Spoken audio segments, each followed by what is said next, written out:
नमस्कार, खबरों का पंचनामा देख रहे हैं आप। मैं हूं आपके साथ पूजा। हम लेकर आए हैं देश और दुनिया की 5 बड़ी खबरें, जिस पे चर्चा के लिए मेरे साथ स्टूडियो में मौजूद हैं कैपिटल टीवी के editor in chief doctor Manish Kumar. Doctor साहब, बहुत बहुत स्वागत है आपका। धन्यवाद। सबसे पहले नजर हेडलाइंस पर। राजस्थान, महाराष्ट्र, गोवा के सांसदों के साथ पीएम मोदी ने की बैठक। उद्धव ठाकरे और नीतीश कुमार को बताया दगाबाज। कांग्रेस पार्टी पर भी कसा तंज, कहा कांग्रेस में परिवारवाद, इसलिए शरद पवार को नहीं बनने दिया प्रधानमंत्री। आज लोकसभा में बोले राहुल गांधी, साथ ही कर दिया फ्लाइंग किस के इशारे। महिला सांसदों ने की शिकायत। राहुल के बयान पर स्मृति ईरानी ने किया जोरदार पलटवार। लोकसभा में अविश्वास प्रस्ताव पर अमित शाह की ललकार, कहा यह अविश्वास प्रस्ताव सिर्फ गुमराह करने के लिए लाया गया। विपक्ष पर भी दागे कई तीखे सवाल। आप सांसद राघव चड्ढा की बड़ी मुश्किलें, संसद की विशेषाधिकार समिति ने भेजा नोटिस, पूछा क्यों न कार्रवाई की जाए। एएसआई सर्वे रोकने के लिए मुस्लिम पक्ष फिर पहुंचा वाराणसी जिला कोर्ट। एएसआई सर्वे पर मीडिया कवरेज पर रोक लगाने की मांग। आज खबरों की शुरुआत में सबसे पहले बात 2024 चुनाव को लेकर पीएम मोदी के एक्शन की। पीएम मोदी एनडीए सांसदों के साथ अलग अलग समूहों में बैठक कर रहे हैं। इसी मिशन के तहत प्रधानमंत्री नरेंद्र मोदी ने राजस्थान, महाराष्ट्र और गोवा के 48 एनडीए सांसदों के साथ बैठक की है। बैठक में सभी सांसदों को पीएम मोदी ने जीत का मंत्र दिया, साथ ही विपक्ष पर करारा हमला बोला है। पीएम मोदी ने उद्धव ठाकरे और नीतीश कुमार को दगाबाज करार दिया। साथ ही पीएम मोदी ने कहा कि शरद पवार को कांग्रेस की वंशवादी राजनीति के कारण प्रधानमंत्री बनने का मौका नहीं मिला। पीएम मोदी ने तो नीतीश कुमार और उद्धव ठाकरे को दगाबाज तक कह दिया। देखिए, प्रधानमंत्री मोदी लगातार 2024 के चुनाव में किस तरह की रणनीति होगी उसको साफ साफ शब्दों में बता रहे हैं। वो सांसदों से मिलते हैं, सांसदों को क्या करना है, किस तरीके से अभी बचे हुए समय का इस्तेमाल करना है, क्या प्रचार करना है, सोशल मीडिया में क्या करना है, ये तमाम चीज़ें तो बता ही रहे हैं। लेकिन आज जो खबर आई है उससे 2 चीज़ें साबित होती हैं। पहली चीज़ ये कि उद्धव ठाकरे और नीतीश कुमार के लिए बीजेपी का दरवाज़ा बंद हो गया। अदरवाइज राजनीति में इस तरह के शब्दों का इस्तेमाल प्रधानमंत्री पहले कभी नहीं करते। इन्होंने दगाबाज कह दिया, मतलब नीतीश कुमार और उद्धव ठाकरे वो वापसी अब उनकी एनडीए में नहीं होगी जब तक प्रधानमंत्री मोदी हैं। तो एक आज इशारा चला गया।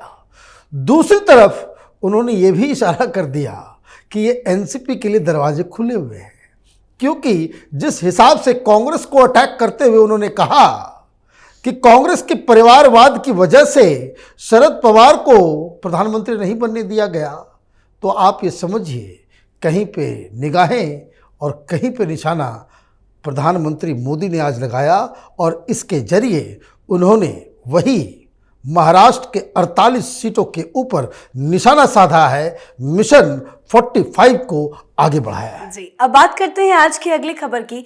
संसद के मॉनसून सत्र में अविश्वास प्रस्ताव पर दूसरे दिन की बहस आज राहुल गांधी की स्पीच के साथ शुरू हुई।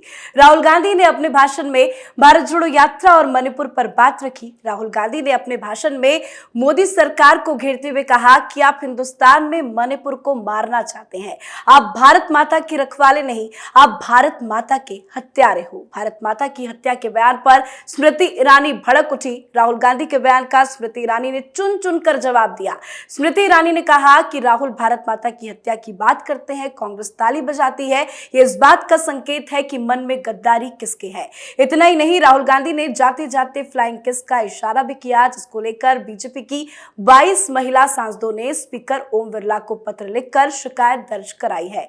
कब बड़े होंगे राहुल गांधी? राहुल गांधी अब बड़े नहीं होंगे। 53 साल में कोई व्यक्ति उसका चाल चरित्र चेहरा थोड़ी बदलता है। उनको लोकसभा और लोकल क्लब में डिफरेंस नहीं मालूम। इनको लगा कि कोई बहुत बड़ा काम करके वो आ गए। 37 मिनट तक वो भाषण दिया उन्होंने। 20 मिनट तक भारत जोड़ो यात्रा। पता नहीं ये कांग्रेस पार्टी के रणनीतिकारों को क्यों ये लग रहा है कि भारत जोड़ो यात्रा का इम्पैक्ट देश के वोटरों के ऊपर होगा। लोग भूल गए, आप यात्रा कर चुके, उसका जो पर्पस होना चाहिए था कि संगठन को आप एकत्रित करते, कांग्रेस का समर्थन इकट्ठा करते, वो तो हो नहीं पाया। लेकिन आप प्रोपेगेंडा के जरिए, मीडिया के माध्यम से आप बार बार उन चीज़ों को याद दिला रहे। मैं आज दिमाग से नहीं बोलूँगा, दिल से बोलूँगा।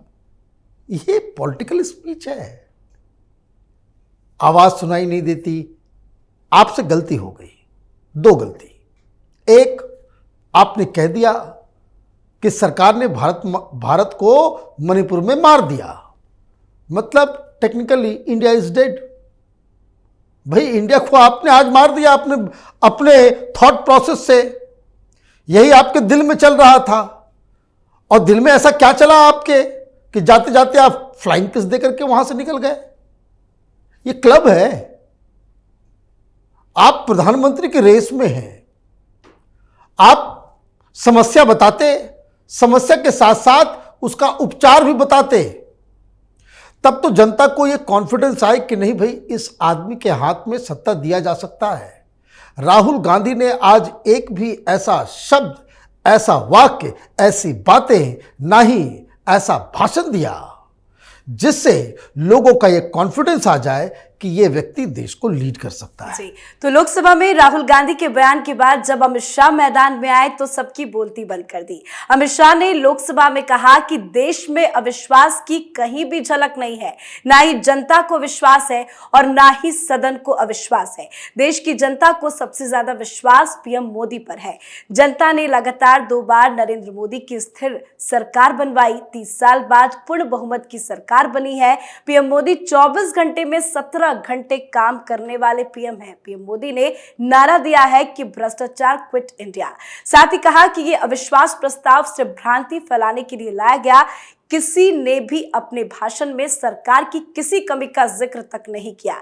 ये प्रस्ताव सिर्फ गुमराह करने के लिए लाया गया है। अमित शाह ने तो मकसद बता दिया विपक्ष का कि क्या है अविश्वास प्रस्ताव लाने के पीछे का मकसद। देखिए, विपक्ष फंस गया। अमित शाह आज काफी देर तक बोले।